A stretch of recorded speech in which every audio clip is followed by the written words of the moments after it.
Hello. आज हम पढ़ेंगे स्वर्णिम भारत का अगला टॉपिक शुंग वंश। देखो, शुंग वंश की स्थापना की थी पुष्यमित्र शुंग ने 185 ईसा पूर्व में। अब स्थापना कैसे की? इन्होंने अंतिम मौर्य सम्राट बृहद्रथ की हत्या करके शुंग वंश की स्थापना की। ये एक मंत्री या सेनापति थे इसके मौर्य सम्राट के बृहद्रथ के, और इन्होंने चालाकी से इनकी हत्या कर दी और हत्या करने के बाद इनके राज्य को हड़प लिया और इन्होंने शुंग वंश की स्थापना की।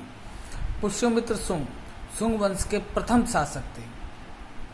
इसके बाद जो अगले शासक या अंतिम शासक थे, इनके अगले नहीं अंतिम शासक थे, वो थे देवभूति।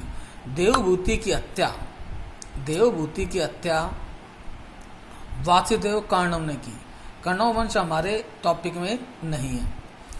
एक बात ध्यान रखनी है, वर्तमान में पतंजलि के जो प्रोडक्ट आते हैं, बाबा रामदेव जो पतंजलि के प्रोडक्ट बनाते हैं, वो पतंजलि पुष्यमित्र शुंग का पुरोहित था। ध्यान रखें कि पतंजलि किसका पुरोहित था? पुष्यमित्र शुंग का पुरोहित था।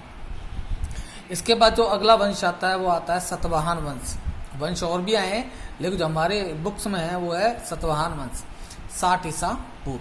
इसके संस्थापक थे सिमुक नामक शासक इसके संस्थापक थे। इस वंश का, सातवाहन वंश का सबसे प्रतापी शासक था गौतमीपुत्र सातकर्णी, और ये इस वंश का 23वां शासक था।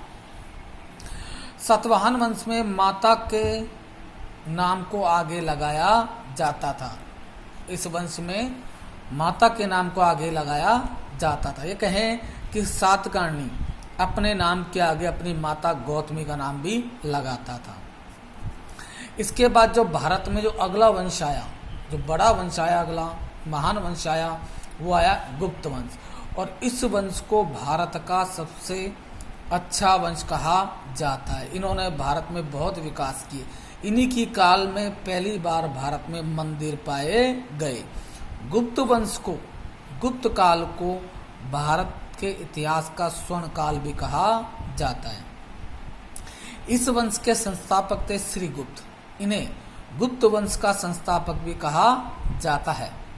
इन्होंने महाराजा या महाराज की उपाधि धारण की थी। ये देखिए, स्वतंत्र शासक नहीं थे, ये किसी राजा के अधीन सामंत थे। उस राजा ने इन्हें एक जागीर प्रदान की और उस जागीर से ही इनके वंश ने विशाल साम्राज्य की स्थापना की। अगला श्रीगुप्त के बाद आते हैं घटोत्कच। इन्होंने अधिराज की उपाधि धारण की थी। इनके बाद आते हैं चंद्रगुप्त प्रथम।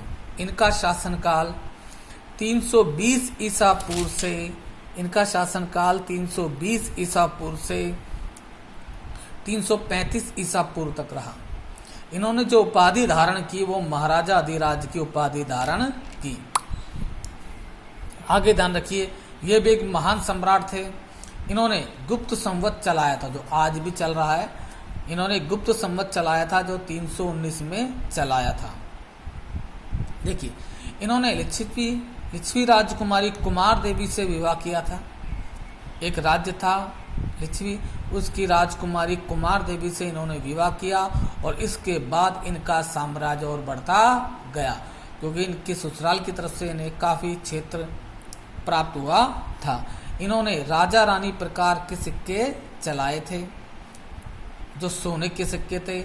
इनके द्वारा ही राजा रानी प्रकार के सिक्के चलाए गए थे। आज हमारा ये छोटा सा टॉपिक है। कल हम गुप्त वंश में पढ़ेंगे, समुद्रगुप्त के बारे में पढ़ेंगे। कल गुप्त वंश पूरा करेंगे। धन्यवाद।